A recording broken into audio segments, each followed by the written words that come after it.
The following is a production of DallasCowboys.com and the Dallas Cowboys Football Club. How about them Cowboys? Yeah! Go Cowboys! This is Media Mash, A roundtable of Cowboys insiders dropping wisdom and offering sizzling takes on the current state of your Dallas Cowboys. Now, your host, Newy Scruggs. All right, Media Mash here on a busy day. Your favorite Dallas-Fort Worth media members are here to break it down. We've got John-Jacques Taylor, the Ohio State alum, is here. Hall of Famer Ed Werder is here. We've got most trusted Clarence Hill, Newy Scruggs. Zach Martin retired today. And I have to start with you, most trusted. As you walked Jerry with tenderness. Tenderness. As you were one to do. To talk about being wrong about Zach Martin on draft. You see how he tried to get him right there? I didn't try to get it. First of all, Zach started it, okay? First, Zach started it. I mean, it was part of his prepared comment. yeah, Zach started it. He wrote this 5-page script and he made sure in it he took a shot at Jerry. Like, I've been waiting my whole career for this. About Yes, whether it I should mean, be Zach Martin listen, or Johnny Johnny Manziel. As you know, we don't let nothing go. As I said, we love a good story, and we don't let nothing go. That's going to be part of his Hall of Fame stuff. That's part of his origin story. The fact that Jerry Jones wanted Johnny Manziel over Zach Martin and not only draft night, he took it all the way to training camp. Yes. And compared it to laying up. A layup. We're the Cowboys. We don't just lay up. We go for it. Johnny Manziel was going for it. Zach Martin was laying up. And all these years later, that layup, it turned into a Hall of Famer. That's why Coach Johnny Manziel is, nowhere to be found in the league. So you have to ask Jerry, are you happy being wrong? The wrongest you've ever been. You've been wrong on a lot of things, but the wrongest you've ever been. Are you happy being wrong? And that was what I was like, that boy, Clarence just walked on into this. Walked him on into this. First of all, if Zach wasn't gonna bring it up, I was gonna bring it up anyway. But the fact that Zach brought it up just told you it's always gonna be the elephant in the room with Jerry and Zach. And Jerry was good-natured about it because he said Steven, he still has bruises on his knees Yeah. from Steven kicking him under the table Yeah. about which guy they should be taking. It's always part of the origin story here for a Hall of Famer. What did Steven say? It was unanimous. Everybody was looking at their shoes as Jerry went around the room trying to find somebody else who wanted to draft Johnny Manziel. I thought that was like that. That was a throwaway line, but that really speaks volumes. Like, y'all ain't got the courage to tell the man, like, We'll just say nothing. We just won't make eye contact. Yeah, I mean, they all that stuff about biting tongues. A lot of people was biting their tongue. Keeping their job. Their job. But now, when your boy Dak retires, we're gonna talk about Peyton and the other quarterback. Yeah, but it wasn't. But it wasn't 1-to-1. This Right. was 1-to-1. This was. I don't want that dude. I want that dude. Everybody universally thought Dak was a third or fourth round pick, and everybody had Paxton Lynch and those guys up there. So that's a different conversation. But just getting back to Zach, and of course, as Jerry did, he did call him Dak one time. I mean, he got it. But getting back to, what a career. I was just thinking about this, and I said this earlier, and I know that we can. There's a conversation of where he fits in the Cowboy all-time hierarchy. I know for sure he's the greatest Cowboy post-Super Bowl era. Post-Super Bowl era Cowboys. The greatest Cowboy post-Super Bowl era. That includes the Wittens and DeMarcus Wares. Yeah, greatest Cowboy post-Super Bowl era. I would say that. Now, see, Ed has a puzzled look on his face. He's like, Because I might consider DeMarcus Ware. Right, it's a conversation. I didn't say he's the greatest guy. Yeah, DeMarcus Ware, but I would say you put his resume up there, his All-Pros, Pro Bowls, everything he's done, nobody can touch Zach Martin. When you put it that way, and now just thinking in my head, I'm with you, Ed. The other person, the only person that could put in the conversation would be Ware. And Witten. But then I started to think about at that position. Right. When you think about the position he plays and when he goes into Canton and, okay, you were talking about greats like a John Hanna.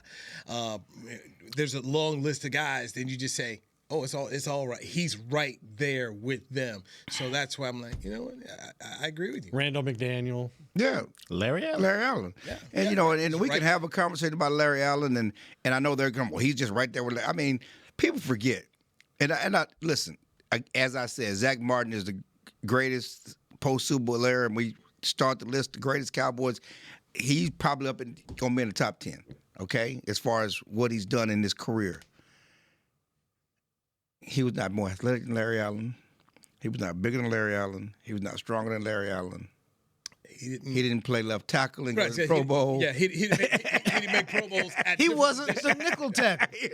He didn't run 80 yards downfield and make a tackle to save Aikman a pick six. But as far as being professional, being, not here's the question, though. Perfectionist, all of that stuff, he did the right thing. But when you say he's better than Larry Allen, come tripping.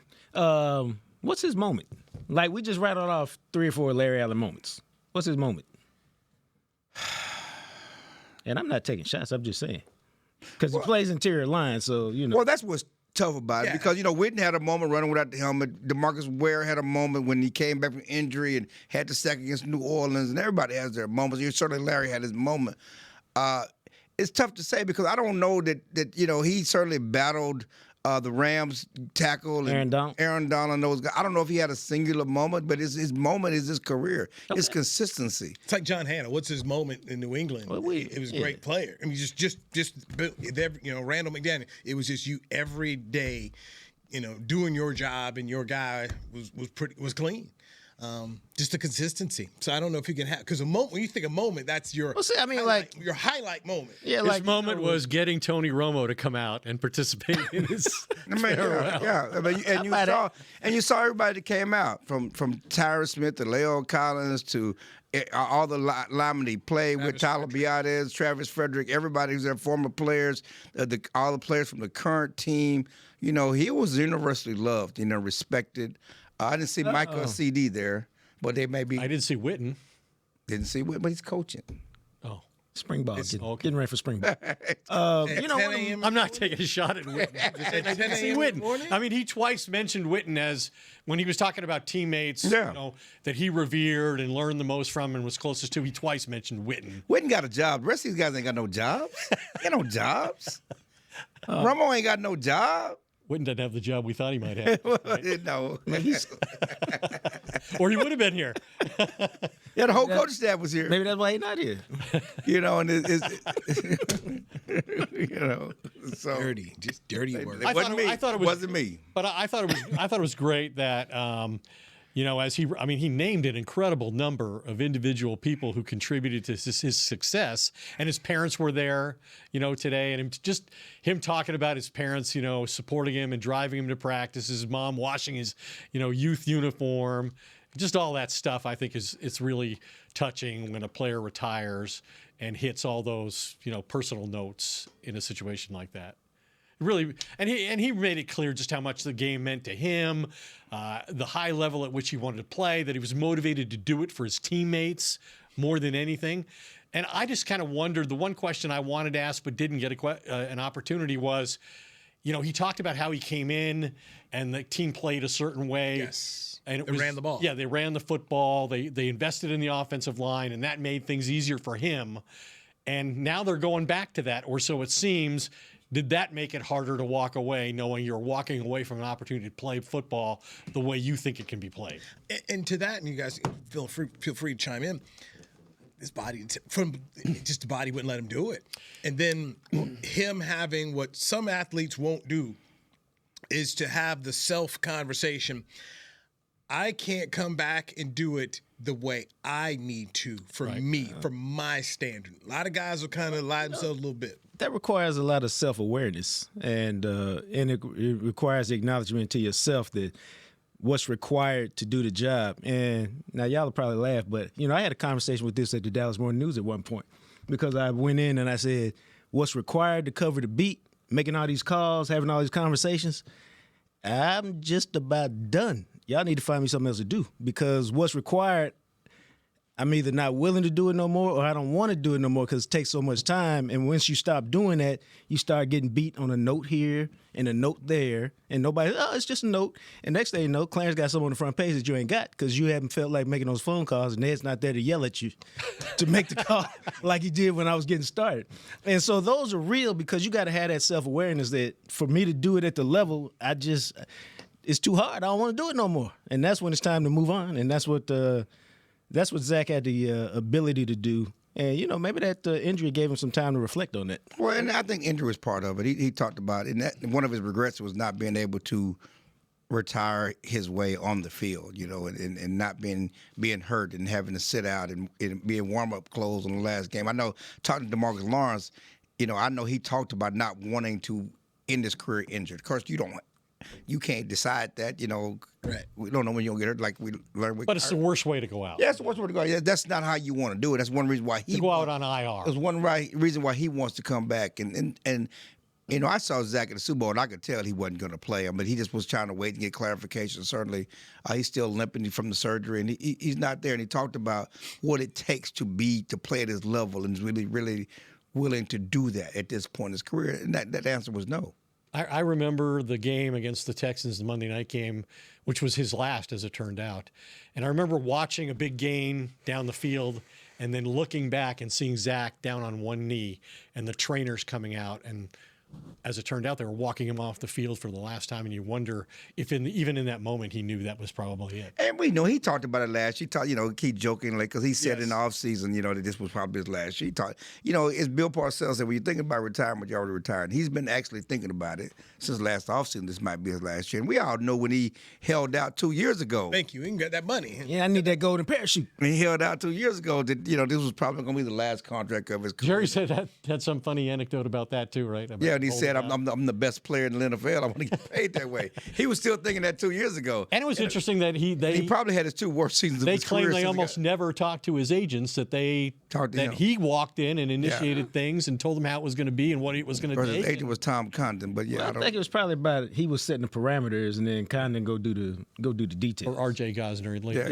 Yeah, one of those two. But the value he attached to playing for only one franchise in his career and that same stuff Luka wanted. The way he talked about the Cowboys being that team, the reverence with which he spoke about that, I thought that was all pretty, fascinating inside stuff that you get from these guys, and when they turn into real human beings at the end when you can't use it them no more. Yeah. I thought Brad Sham also came up with a very good question when he asked Jerry Jones, "Are you prepared to say that he's going into the Cowboys Ring of Honor before the Pro Football Hall of Fame?" And Jerry said yes. So we're gonna wait 4 years, not 5. So he still has to put Romo and Witten in, right? Does he have to? Ahead of Zach? Well, we know Witten's going in because he's getting ready. He's up for the Hall of Fame this year. So you don't think he's going to put Witten and Romo in together? Why? We're finna start another conversation about whether Romo is worthy. I mean, I'm willing to have it. How can you put? Listen, I think he's going in because he's Jerry's guy, but can you really put Romo in without putting Danny White in? Yeah, because what? Danny White didn't really play for Jerry. I'm just talking about from Cowboy lore, Cowboy history. 3 straight NFC Championship games. He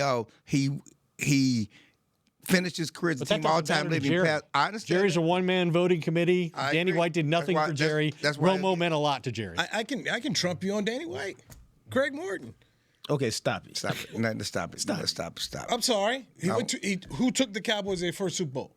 Well, he helped them win the Super Bowl 10. 12. 12. Stop Well, 12.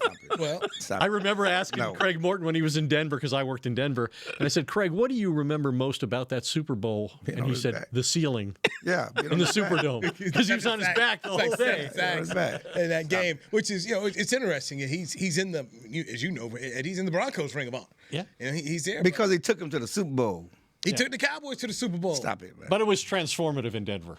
Stop it, man. Okay, stop. It was transformative. Stop It was the it. first time they got there. He split time with. They didn't take off until they gave Troy Aikman. I mean, Roger. And I know you guys stop it, man. This was as winnable a game as if you've ever seen the Super Bowl that they lost. That's why That's because he was the quarterback. That's because he was quarterback. They had Mad Dog Mike Curtis. I mean, he was a little bit of pro. Stop it, man. I'm just saying. Nobody is ever inserted. Nobody's ever inserted Craig Martin as one of the great Cowboy quarterbacks. If you're going down the road, we don't even know what number he wore in Dallas. Yeah. No. 14. All right. Draft pick number 5 overall. Why you know so much about Craig Morton? I don't know. Was you have a football card as a kid? Or did he do an interview for you in Austin, in Cleveland? Are we tainting Jack Martin. Yeah, with this Craig Morton junk. conversation. I mean, the Romo concept was fine. Why? It's Craig. Why? Because it's fine because he was part of this era, this generation. You're talking about Witten going in, and Romo's part of it. DeMarcus Ware is already in. He's part of that. Okay, so we just go once again as one of. We're gonna make it the Denver Ring of Honor. No, we gonna separate Charlie Johnson's in there. Jerry's people from everybody. Okay. Well, it's always been Not even in the Denver Gold Ring of Honor as their head coach. Boy, Harry Sidney, part of the Denver Gold. Hey, if we have time, I'll tell you a quick, funny Craig Morton story. Okay. I covered the Denver Gold. They worked out in Commerce City in an abandoned middle school. And one day when everybody was in meetings, I heard in the distance the familiar sounds of Mayberry RFD.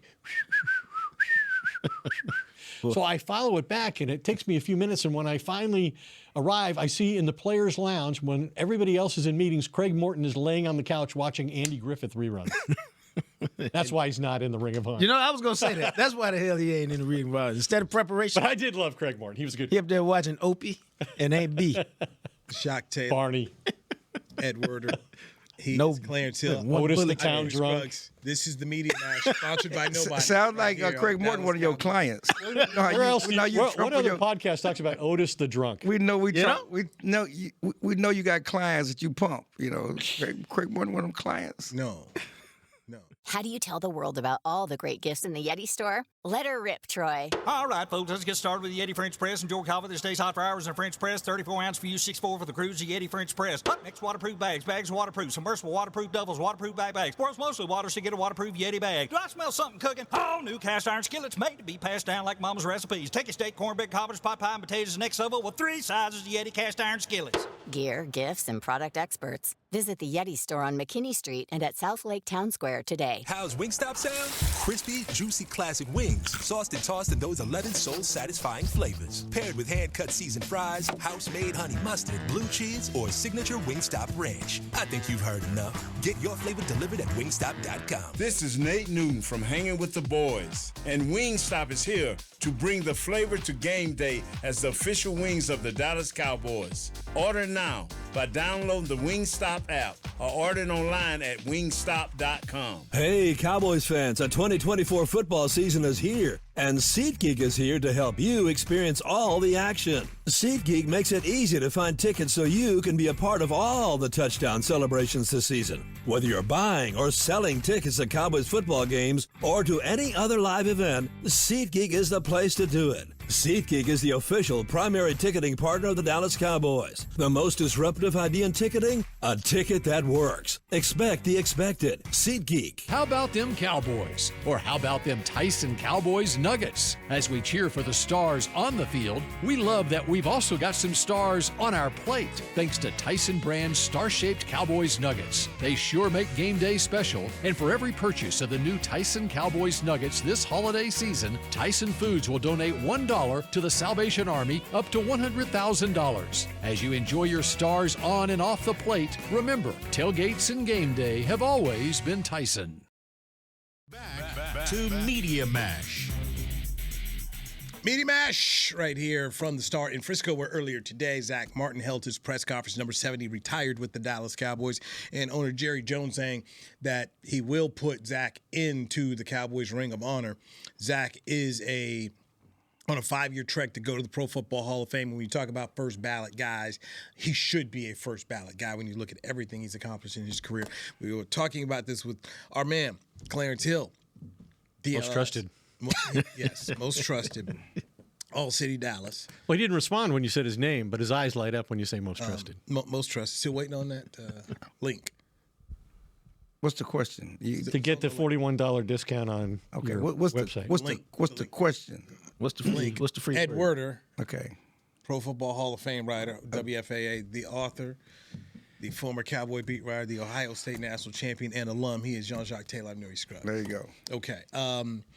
Restructures have been happening. Also, Digizua has happened. Let's start to dive into the moves that the Cowboys have made, being selectively aggressive. You know, it's crazy because let Jerry tell it we're not doing anything different than we planned to do last year. You know, we're not doing anything different. We could, you know, he said that we could have made money and signed who we wanted to last year. They didn't. Obviously, they valued or prioritized Dak and CD and not making any moves in free agency. They basically punted free agency, set Mike McCarthy up to fail, I would say. All of that. Did not do anything to improve the team. Watch guys walk out the door because they were gearing up for this year because they knew they had – everybody thought Zach was gone, DeMarcus Lawrence was gone. They're going to have some salary issues. But you look at what the Cowboys have done.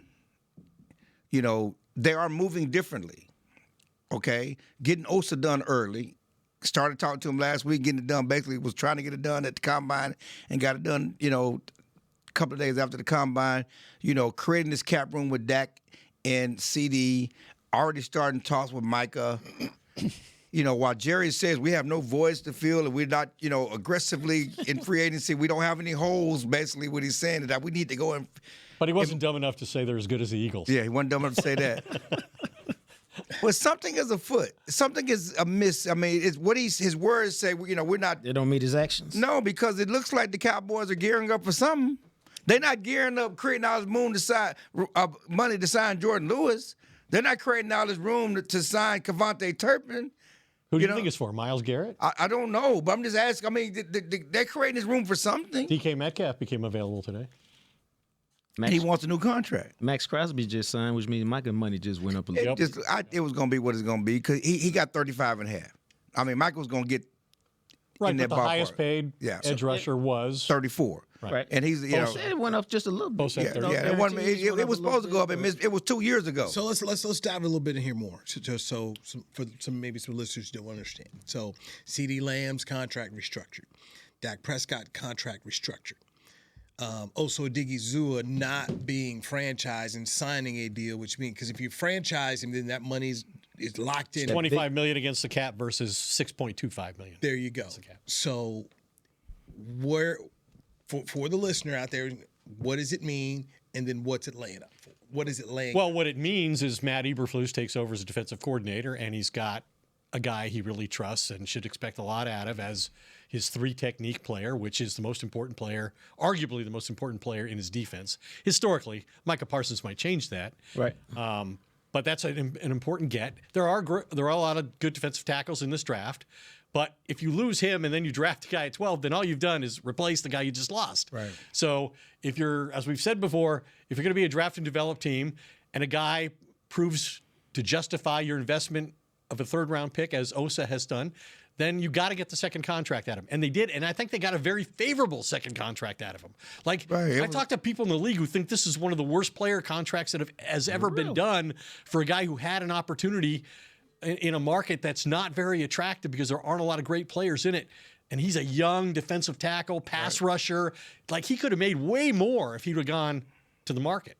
And even if he gets franchise tagged twice, he makes $55 million his first 2 years. Yeah. Well, they probably weren't going to do that twice. One thing Steven said that reason why they had to get him done, they have nobodies. Right. He said we have Mozzie and Mozzie and Mozzie. Yeah, they have nobodies at the position. You know, and so they had to get that position done. And he said they will still add to the position because they need more people. You know, and that could be the draft, that could be free agency. But they have no bodies there, and then you have no person to be the 3-technique in this important 4-3 defense. But he had the second most quarterback hits when lined up last year as a defensive tackle behind Zach Allen of the Broncos at 37. Odigizua had 20, and Cam Hayward had 19. So that's pretty good company to be keeping. Your thoughts on Odigizua's contract? Because some people on social media were like, oh my gosh, this is overpay, it's this, it's that. I took the standpoint of just to talk about who else do you have? So what was your take on it? No, the deal was good for the Cowboys. I mean, it was good for him. To me, it's one of those win-win deals. He just got a huge raise. And to me, he got slotted where about he was supposed to be slotted. I think he's now the 14th highest paid defensive tackle. To me, okay, cool. That's where it is. You know, a year from now, he'll be 17, and 2 years from now, he'll be 20. But it's a number you can work with, and we know how the deals work, man. You lower the salary cap figure in his first year, maybe his second year. Now you can do some business while you got him. So, you know, good deal. Okay, so going over here, Clarence, when you spoke about what are they setting this up for? If you have Osa Odigizua and Mozzie Smith, to me, that's still not enough. No, just like last year, you resigning your own guys is not going all in. You know, they were already on the team. Now, what are you doing to improve the team, improve the talent base to take it to the next level? You know, and so we'll see. You know, again, Steven says we're going to be selectively aggressive. He said that they're looking at trades and whatever else. Jared says we're not going. Aggressive is the wrong word. You know, because there's nothing we need to get done. And so I just think that, as he said before, just because I said it don't make it. So this is the misinformation season, and for once, Jerry's trying to be close to the vest. But he also said this is a time of year when we value our draft picks more than any other time of the year, indicating that he'd take a lot to get him to give up significant picks. Well, what you can sound guys are afraid to yeah. But what you're saying is, why have they cleared $57 million off the books? Why do they have $54 million in cap space available with free agency starting? To do before the start of free agency. That seemed like a team that's trying to make a move. And it's a team that needs to make a move because the Eagles are still making moves. Washington's made a move. We haven't talked about them acquiring Deebo Samuels.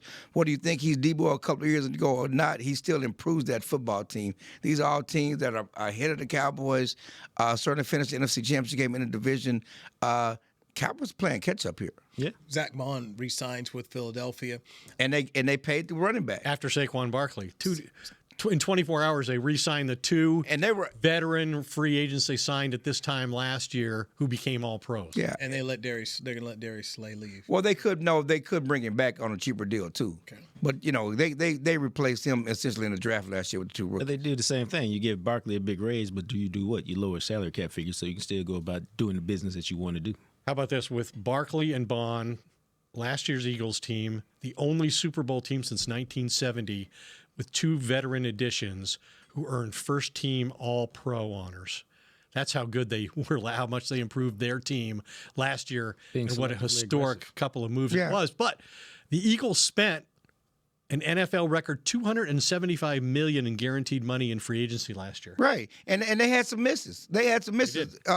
The defensive end didn't play at all. He was inactive for the Super Bowl, but no one cares because they won the Super Bowl. It's not like there are other guys hit. It's like like college programs. You sign five stars, then you hit on 4, you miss on 2. Nobody cares. But when you hit on Barkley, but the Cowboys still mad at Brandon Carr. They still got PTSD because they missed on Brandon Carr around the car. Brandon Carr. Oh, Brandon Carr. Yeah, they still got PTSD over Brandon Carr because they paid him all that money. And he was just a good player. Yeah, that's their number 2 corner. And that's what and Steven talked about that today. He talked about asked about the names and their names. DK Metcalf guys, and the receiver from the Rams, Cooper Kupp. Their names that are available via draft, and he said you got to watch out for names. Trade, you got trade. I'm sorry. You have to watch out for names because names aren't often very good. But he did point out that Barkley, that was a name that turned out right. If Jerry's being truthful though, and he certainly diminished the possibility of them changing their methodology and being more involved early in free agency with the top tier guys, if that's true. And I certainly understand Stephen Jones's point about, well, we sit it out because early on you're paying good players like they're great players and great players like they're Hall of Fame players. I get all that. But then there's the reality that we talked about with the Eagles. The Eagles went from 11 wins to 14 wins last year after what they did in free agency and won their second Super Bowl.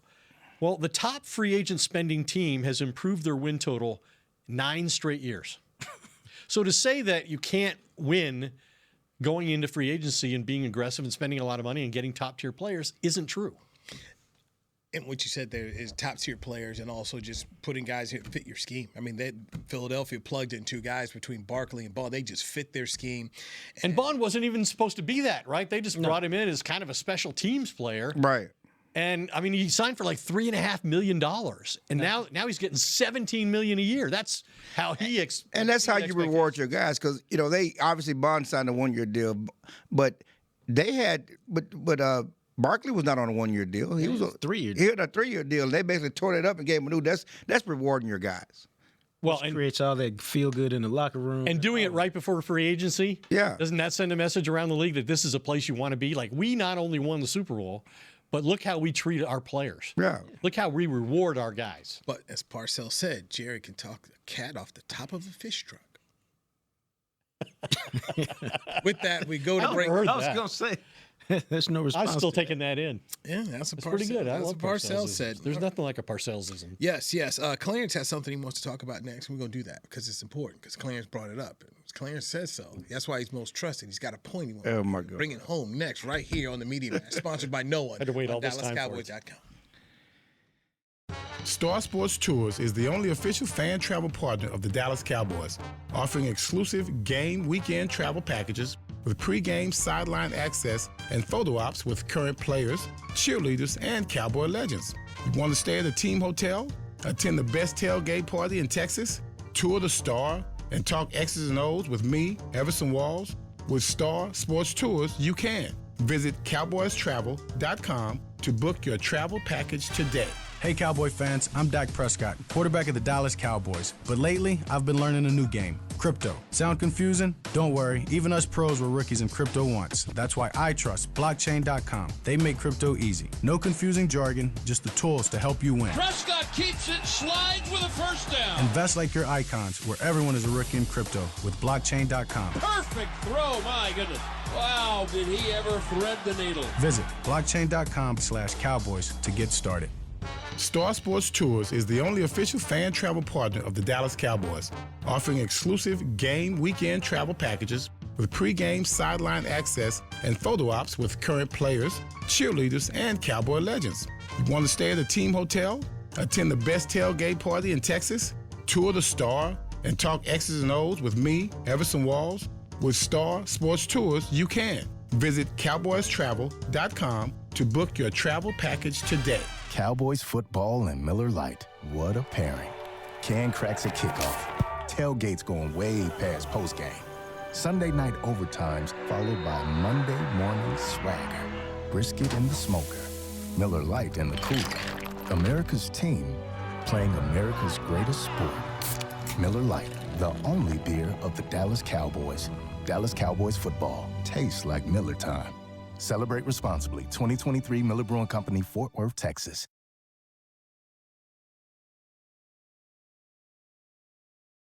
Back to Media Mash. Media Mash here. Jock Taylor, Ed Werder, Clarence Hill. I'm Newy Scruggs. So, Chili, the floor is yours, sir. You know, one thing that, you know, when I asked Dak, you know, what is your biggest regret? He also, you know, he talked about, you know, obviously not being able to finish on the field, but not being able to win, you know, and all this success. And I think that's some reason why so many Cowboy fans are, I would say, cut or cape for their players, cape for Dez, cape for these guys, because they have nothing else to cape for. You know, they cape for, you know, there's this promo faction, and there's this, you know, they will, you know, argue to death over individual players because of the lack of team success. And you're talking about another guy. It's one thing that Micah alluded to when he got crossways with the Mike McCarthy stuff in the middle of the season. You know, here's a guy who basically didn't get to win. All the greatness that he has, all the greatness he's done, and he walks away with no playoff success. And he follows in the footsteps. Obviously, Ware won in Denver, but he had to lead to go win.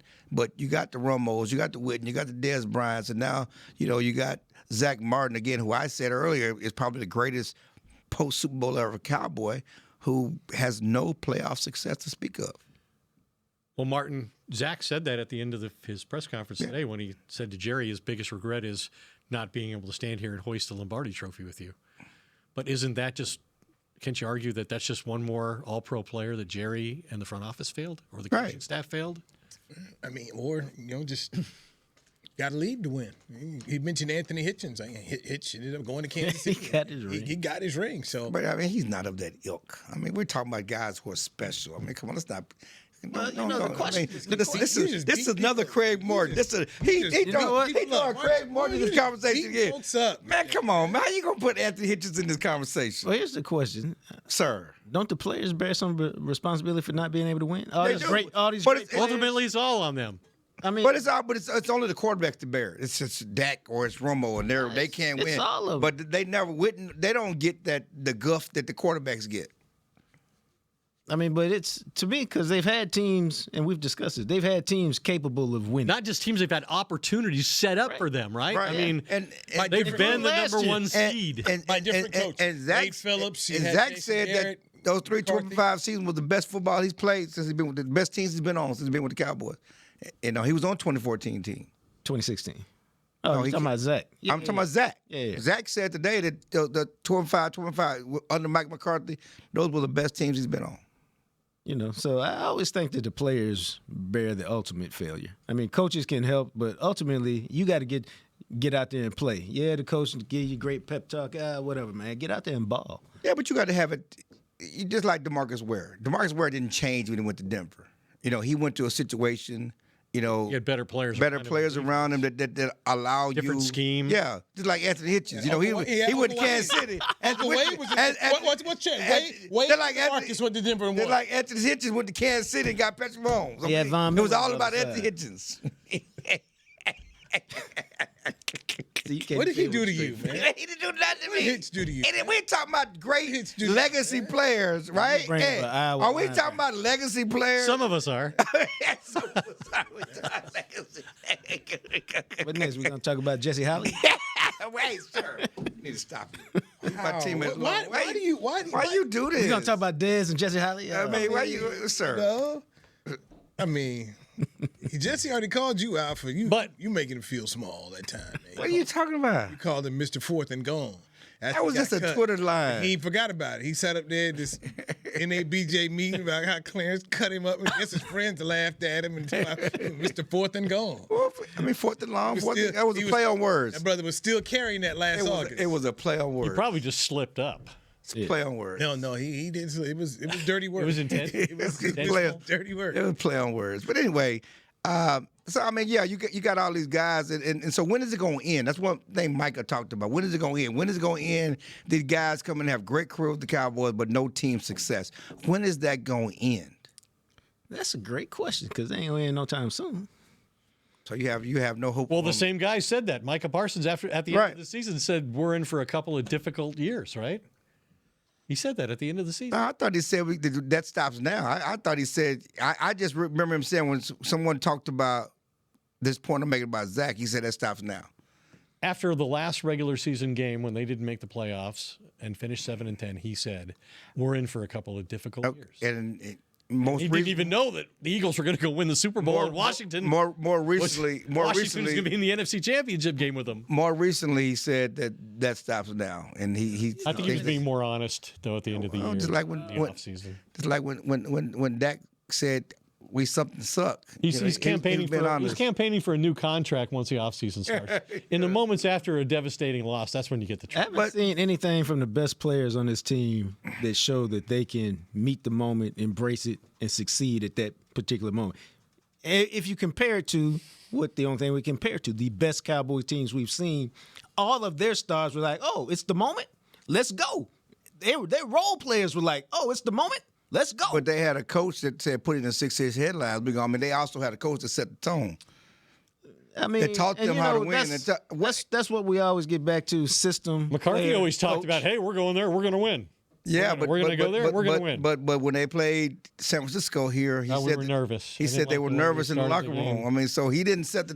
That's the only thing that bothers me bad. And the Green Bay game, he said he didn't do a good job of getting his quarterback comfortable early in the game. Yeah, I mean. So what did Nick Sirianni do then?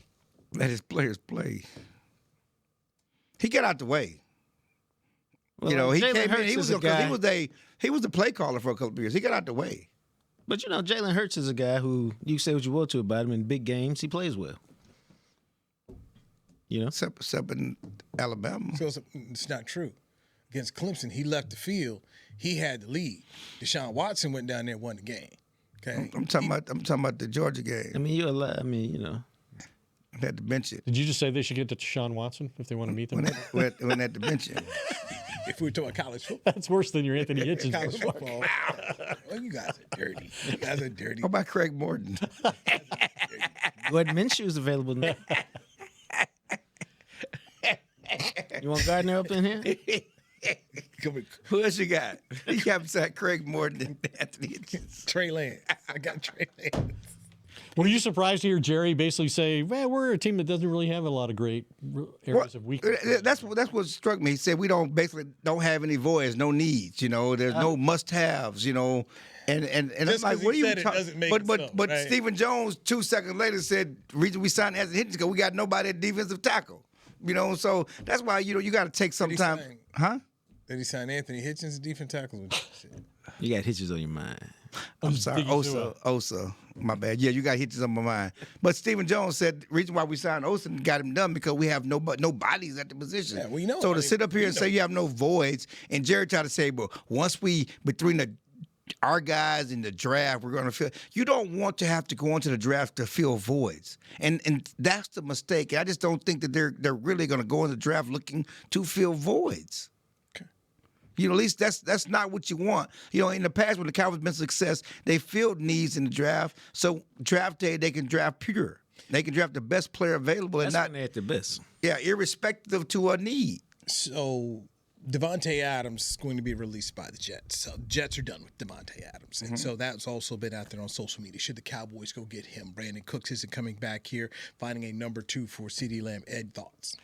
Oh, they definitely need to prioritize getting a number 2 receiver, and the draft is not strong at receiver, or so it seems. Of course, you only need one. You only need one player to hit on, so it could happen.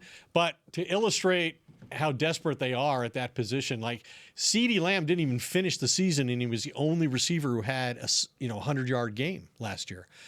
The Cowboys are one of 3 teams that didn't have multiple players have 100-yard receiving games. Pittsburgh and Washington were the other 2. And so I think that reflects just how much they need a receiver opposite CeeDee Lamb for this offense to operate effectively. Well, that's why Washington went and did what? Went and got Deebo Samuel. At least we got a guy now who's capable of doing that. I would say acquire one and draft one. Now you give yourself a real receiving group like they had a few years ago. Is Adams that guy for you? I mean, he could be. Any of those receivers, you have to say, what's your take on CD? Because CD's the guy. He's getting 10 targets a game. You good with 5 or 6 or 7? Because CD is getting 10. It's not up. Well, they're going to run too. Remember, they're going to run the ball. They'll run the ball. That's a good point. If y'all believe that, I guess they are. Everything says. I mean, I would want Devontae Adams. I would want. But that's still 30 targets. I would want him over Cooper Kupp. I mean, I've always said the Cowboys. Kupp's like what, 33? Yeah, and he's had injuries. Recently. And I know DK Metcalf is going to want to get paid. Obviously, you have to pay Devontae Adams. I don't know. He's already been paid. Does he need to get paid again? Yeah, those are guys that are on the trade market. But I'm talking about Adams is free. Yeah, Adams is going to be a free agent. Here's a free guy. You don't have to give up anything from this guy you can go get. Well, you got him and you got the guy, the little guy from Seattle. Lockett. Who has a history with Schottenheimer. In fact, didn't Schottenheimer use him as a point of reference when he was talking about Turpins? Guys going down, smaller guys going downfield, he high-pointing the ball. There you go, Ed. He did. Are you a Hall of Famer? He did. My thing is, I just think the Cowboys don't need a niche guy. And I would say a smallish receiver is a niche guy. Especially at this point in his career. I mean, he's older. I mean, he's not. He's another Brandon Cooks. Huh? Isn't Turpin that? Why can't Turpin be that? Yeah. I mean, I think they need a big guy to make contested catches. Well, fast guy, that's Devontae Adams. That's Devontae Adams, to me. Now, what's that going to cost? They just got all this cap room. They got all this cap room. So what do you get this cap room for? Yes, they should be interested in Devontae Adams. Thank you. I would say. Thank you, Ed. I appreciate it. Yeah. I mean, he was productive for the Jets. And still draft a guy. Is he going to go play somewhere without Aaron Rodgers? I don't know, but where's Aaron Rodgers going? I don't know. Well, see, that's what I mean. You have CD. I mean, you used to hang outside of Brett Favre's house and everything. You're not hanging outside Aaron Rodgers' house. That's why I won't be around Aaron Rodgers' house because I was a Brett Favre guy. He's a Brett Favre outside his car. That you hit. You just need some gloves today. With all There's no gloves. It's facts. I mean, dirt you got on. That's not dirt. That's facts. Just need some gloves. It wasn't like I chose to go hang out outside his house. I was assigned to go hang out outside his house. And then Brett and his. Did you get some welfare money too? See, that's dirty work, right? Yeah. That's it. I was gonna say a plate of milk and cookies. I wasn't gonna say nothing about the welfare money. Has that been proven? He just give you the eat. It's been proven. I said, has that been proven? It's been proven. In court of law? I don't think so. We got documents. We got the smoking gun. This is a good place to eat. Think? Really good place. Think so? I think it's a horrendous place to end. I just okay. He just gave him the food stamp cut. It's all good. I would say this one thing before we end. Now you're gonna get serious. No, yes, get serious. Let's have some positive. Now that we're over our time limit. After Zach Martin, who's the next guy to go in the Ring of Honor? After Zach Martin? I think Witten's the next category. I mean, okay, I'm talking about on the current team. My bad. Crickets. I mean, I would say CeeDee CD and Dak are trending that way. Micah's trending that way. CeeDee Lamb at this point in time. If I'm picking one, I'm going with CeeDee Lamb. Over Micah? Yeah. Well, because he's so much further into his career than Micah. Yeah, Micah got 4 years and 4 Pro Bowls. 3 first-team All-Pros. Okay, that's one of his clients. So It's not a client both. I'm just saying 4 Did you Pro ever get on Bowls. that podcast, by the way? No, but I'm just saying 3 first-team All-Pros. He's doing his numbers are tracking with Reggie White. That's all I'm saying. Okay. Proof positive right there. Yes.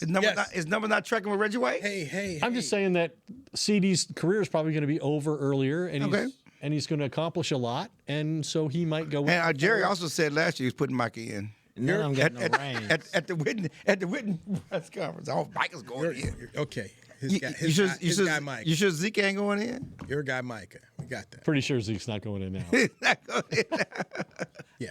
Okay. All right. Most trusted. Thank you. Thank you. Appreciate it. Yes. Hall of Famer. Thank you. Appreciate you. The author. I'm waiting on that book to come out here. Looking for another one. Yes, sir. Yes, sir. Yes, sir. The author. By the way, book Prime. The Prime. Coach Prime. Make sure you, if you haven't gotten it, you can still go get it. Go ahead. And he's still at Colorado. See. As you came on NBC5 and told, we tried to tell everybody. Coming to the cat, they didn't want to hear, but you were right. All good. I'm Newy Scruggs for Chris Beam, Jazz, Josh, everybody apart here at DallasCowboys.com. We will talk to you next week right here on DallasCowboys.com radio. This has been a production of DallasCowboys.com and the Dallas Cowboys Football Club. How about this, Cowboys? Yeah!